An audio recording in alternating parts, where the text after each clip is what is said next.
Good morning, everyone. We live in an increasingly interconnecting world, a world where the ability to communicate across languages is more vital than ever.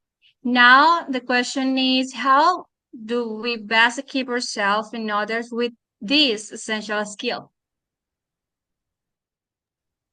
And that's the questions we here to explore today. Second language teaching methods. For years, language learning has confident to be textbooks and rote memorizations, but the views of linguistics are relevant so much about how we hear languages, paving the way for innovation and effective teaching approaches. Exactly. We'll take you on a journey through the evolution of second language teaching, highlighting some key methods and the psycholinguistics principles that underpin them.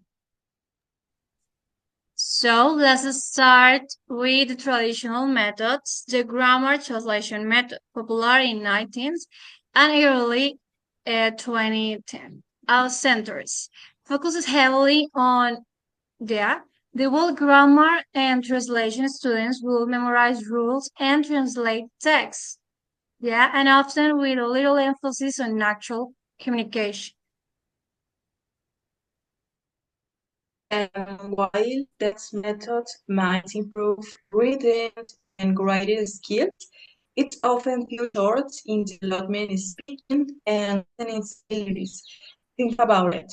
How many of you can recall students languages in school only to feel completely lost when trying to have a conversation with native speakers? This led to development of more communication approach.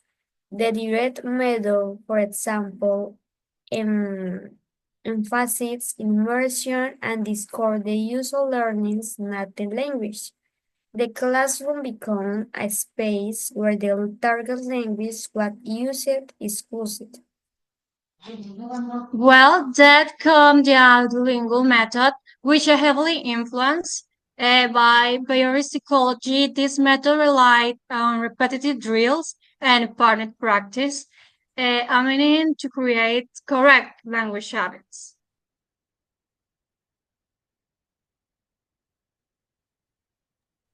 However, as our understanding of physiolinguistic depends, it becomes that learned. It's not just about habit formation, it's involved complex cognitive processes like social interactions and meaning communications. Okay, so that brings us to the contemporary methods, which are much more aligned with how the brain actually learns as a language. Total physical response or TPR is one example. It's based on the idea that language learning is linking to the physical activity. Well, in a typical classroom, students respond commands in the target language like stand up or close your eyes. This method is particularly effective for beginners as reduces anxiety and makes learning fun and engaging. As the book mentions, the students can learn a large number of vocabulary items very quickly using TPR. Another influential approach is communicative language teachings or CLT. CLT emphasizes the importance of using languages for meaningful purpose. Activities in a CLT classroom focus on realized scenarios like ordering foods at the restaurant or asking for directions. Now we have the context-based instruction or CBI.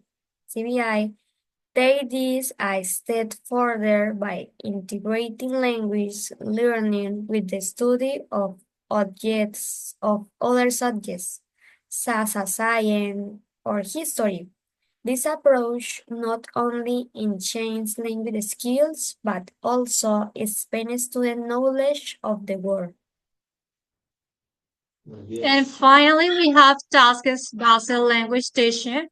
The TBL revolves around the completion of specific tasks and such as solving a problem, creating presentations.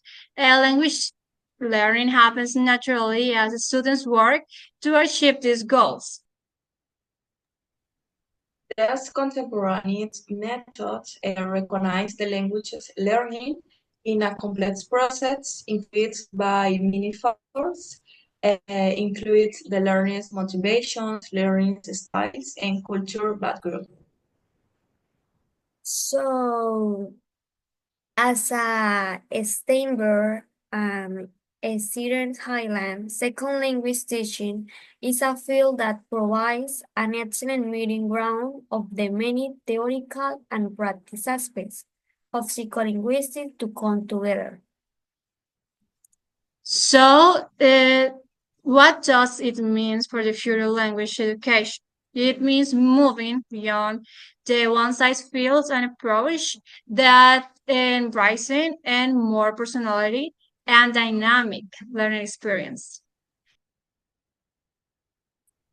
It's a mean creative classrooms where students feel empowered gets to take risks and make mistakes and learning from each other. So it means leveraging technology to create immersive and engaging learning environment. Well, in conclusion, the field second language teaching has come a long way by understanding the psychologist participles that underlie language acquisition. We can create more effective and enjoyable learning experience for everyone. The methods we've discussed today offer a variety of thought and strategies for languages educators. The best approach is often involved less of the next and tired of the specific needs and goals of the learners. The ultimate goal is to force a love for language later. Sorry. The ultimate goal is to foster a love for language learning and to empower individuals to connect with the others across cultures and build bridge of understanding. Thank you. Thank